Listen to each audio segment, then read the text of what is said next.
નજર કરીએ જૂનાગઢ ઉપર તો જૂનાગઢ TP11 બાબતને લઈને લોકોમાં ભારે વિરોધ જોવા મળ્યો ત્યારે ઝાંઝરડા રોડના લોકો દ્વારા વિરોધ કરવામાં આવ્યો છે।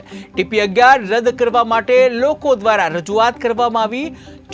જુડા કચેરી ખાતે લોકો દ્વારા રજૂઆત કરવામાં આવી છે। યોગ્ય નિરાકરણ નહીં આવે તો ચૂંટણીનો બહિષ્કાર કરવાની ચીમકી ઉચ્ચારી છે ત્યારે જુડાના અધિકારી દ્વારા યોગ્ય નિરાકરણની ખાતરી અપાઈ। જૂનાગઢ ઝાંઝરડા નો ઓનર્સ મીટિંગ હજુ તો લેવામાં આવી છે। જે એની સ્ક્રુટિની થઈ ત્યાર પછી એની પ્રસિદ્ધિ કરવામાં આવશે।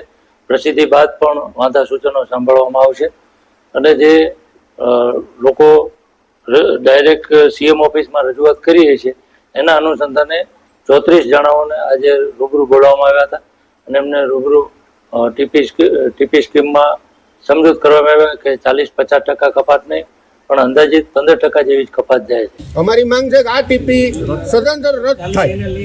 આ સરકાર લગી અમારી એક અરજ છે કે આમાં 12,000 મકાન આવે। જો આ રદ નહીં કરવામાં આવે તો આવતી મહાનગરપાલિકાની ચૂંટણીનો અમે બધા સાથે। હું હરિઓમનગરમાં રહું છું અને જે આ જૂનાગઢ નગરપાલિકાએ જે ટીપી બહાર પાડી છે એ અમારે જોતી જ નથી અને એનાથી અમારે કોઈ રસ્તા પહોળાઈ નથી કરવા કે કશું જોતું જ નથી। અમારું જે મકાન બાંધ ઓલરેડી 80 થી 90% થઈ ગયેલું છે ને એ અમારે વિખવાની કોઈ ઈચ્છા છે જ નહીં એટલે અમારે ટીપી જોતી જ નથી।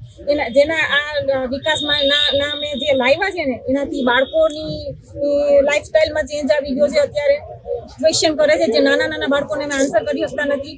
ઓલરેડી અમારું રસોઈમાં ધ્યાન રહેતું નથી અને ઓલરેડી નીંદરો હરામ થઈ ગઈ છે। એકાબીજા હસબન્ડ વાઈફને આન્સર ક્વેશ્ચન કરે તો તપી જ જાય છે જે અમારે અમારા લાઈફમાં જોતું જ નથી। જે શાંતિથી 4 જણા લોકો જીવે છે ને ઘરમાં એને જીવવા દો। અમારે વિકાસ 11 જૂનાગઢ ઝાંઝરડા નો ઓનર્સ મીટિંગ હજુ તો લેવામાં આવી છે। જે એની સ્ક્રુટિની થઈ